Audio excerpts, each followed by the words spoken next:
Hi, boys and girls. Today I'm going to read chapter 17 of Charlotte's Web to you. If you still have your book at home, you're more than welcome to follow along with me. If you don't have your book, I'm going to show you the pictures of each page as I read it. I ask that you follow along with me closely, listen carefully to the details in the story, because I'm going to be asking you to write a reflection about what you've heard after I'm done reading. So if you have your book, go ahead and grab it now. If not, I'm going to go ahead and show you the pages that I'm going to be reading. This will start on page 130. It's chapter 17 and it's called Uncle. Okay, follow along. When they pull into the fairgrounds, they could hear music and see the Ferris wheel turning in the sky. They could smell the dust of the racetrack where the sprinkling cart had moistened it, and they could smell hamburgers frying and see balloons aloft.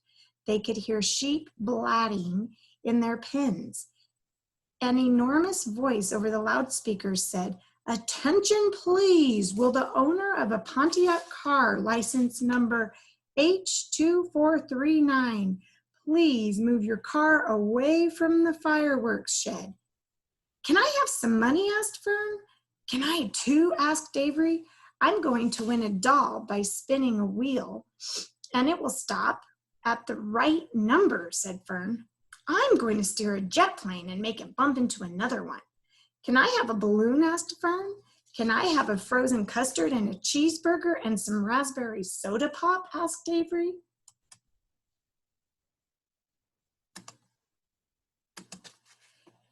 "You children be quiet until we get the pig unloaded," said Mrs. Arable. "Let's let the children go off by themselves," suggested Mr. Arable. "The fair only comes once a year." Mr. Arable gave Fern 2 quarters and 2 dimes. He gave Avery 5 dimes and 4 nickels. "Now run along," he said, "and remember, the money has to last all day. Don't spend it in the first few minutes. And be back here at the truck at noontime so we can all have lunch together. And don't eat a lot of stuff that's going to make you sick to your stomachs. And if you go in those swings," said Mrs. Arable, "you hang on tight. You hang on very tight. Hear me?" "Don't get lost," said Mrs. Zuckerman. "And don't get dirty. Don't get overheated," said their mother. "Watch out for pickpockets," cautioned their father. "And don't cross the racetrack when the horses are coming," cried Mrs. Zuckerman. The children grabbed each other by the hand and danced off in the direction of the merry-go-round, toward the wonderful music and the wonderful adventure and the wonderful excitement, into the wonderful midway, where there would be no parents to guard them and guide them, and where they could be happy and free to do as they pleased. Mrs. Arable stood quietly and watched them go.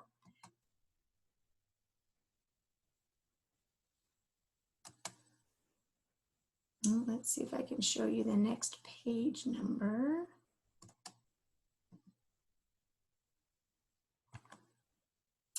So there's a picture of what the fair looked like to Avery and Fern. Then she sighed. Then she blew her nose. "Do you really think it's all right?" she asked. "Well, they've got to grow up sometime," said Mr. Arable, "and a fair is a good place to start, I guess." While Wilbur was being unloaded and taken out of his crate into his new pig pen, crowds gathered to watch. They stared at the sign, "Zuckerman's Famous Pig." Wilbur stared back and tried to look extra good.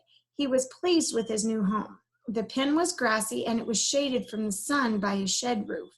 Charlotte, watching her chance, scrambled out of the crate and climbed a post to the underside of the roof.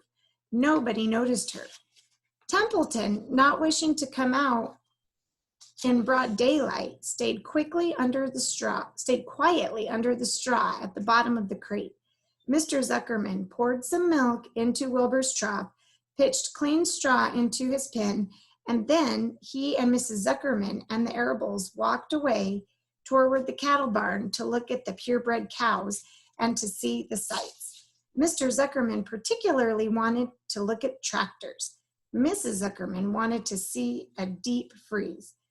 Lurvy wandered off by himself, hoping to meet friends and have some fun on the midway. As soon as the people were gone, Charlotte spoke to Wilbur. "It's a good thing you can't see what I see," she said. "What do you see?" asked Wilbur. "There's a pig in the next pen, and he's enormous. I'm afraid he's much bigger than you are." "Maybe he's older than I am, and he has more time to grow," suggested Wilbur. Tears began to come to his eyes. "I'll drop down and have a closer look," Charlotte said. Then she crawled along a beam till she was directly over the next pen. She let herself down on a drag line until she hung in the air just in front of the big pig's snout.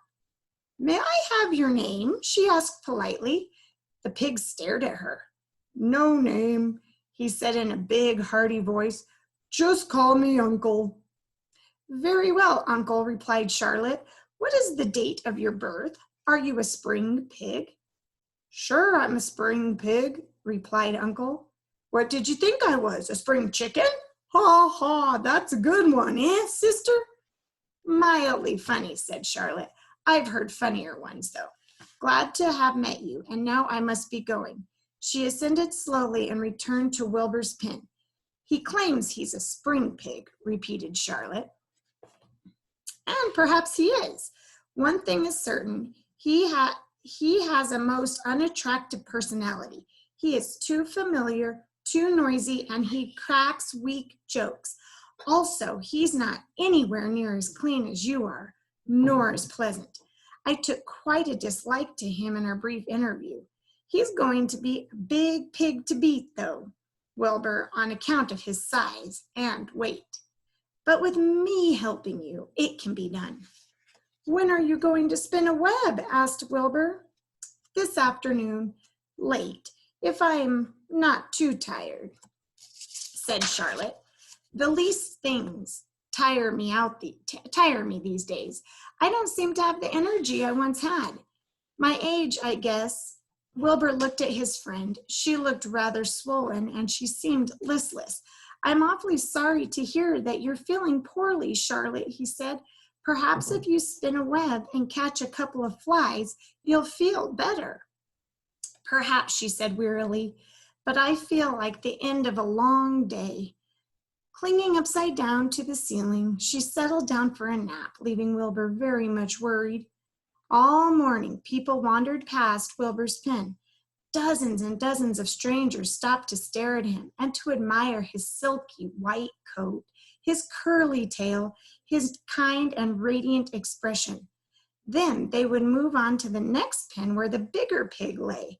Wilbur heard several people make favorable comments about Uncle's great size. He couldn't help overhearing these remarks, and he couldn't help worrying. And now, with Charlotte not feeling well, he thought, "Oh dear." All morning, Templeton slept quietly under the straw. The day grew fiercely hot. At noon, the Zuckermans and the Arables returned to the pig pen. Then, a few minutes later, Fern and Avery showed up. Fern had a monkey doll in her arms and was eating Cracker Jacks. Avery had a balloon tied to his ear and was chewing a candied apple. The children were hot and dirty. "Isn't it hot?" said Mrs. Zuckerman. "It's terribly hot," said Mrs. Arable, fanning herself with an advertisement of a deep freeze. One by one, they climbed into the truck and opened lunchboxes. The sun beat down on everything. Nobody seemed hungry. "When are the judges going to decide about Wilbur?" asked Mrs. Zuckerman.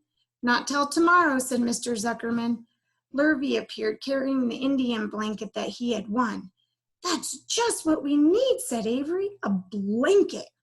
"Of course it is," replied Lurvy, and he spread the blanket across the sideboards of the truck so that it was like a little tent. The children sat in the shade under the blanket and felt better. After lunch, they stretched out and fell asleep. All right, so that was chapter 17 of Charlotte's Web. So I have an assignment for you. I want you to think about a time that you've been to a fair or a carnival. And if you haven't been to one, think about what you think it would be like. When you go to the fair, there's so much to see. You can see the lights from rides glowing in the darkening sky. You may hear children screaming with joy as they zoom around on the rides. You may taste the sweetness of cotton candy and funnel cake. You can even pet some farm animals that are on display. So if you have visited a fair or a carnival, I want you to share your experience with us. So here's what I need you to do for chapter 17. Think back to the beginning of this chapter. The narrator describes the sights and sounds that the characters experience as they pull into the fair. When we put ourselves in the place of a character in a story, we can better understand how those characters may be feeling or what they're thinking. This is one comprehension strategy that we can use to determine the point of view of characters in the story. So for your reflection for chapter 17, I want you to imagine you were at this fair. I want you to use your senses to describe the experience that you would have at the fair.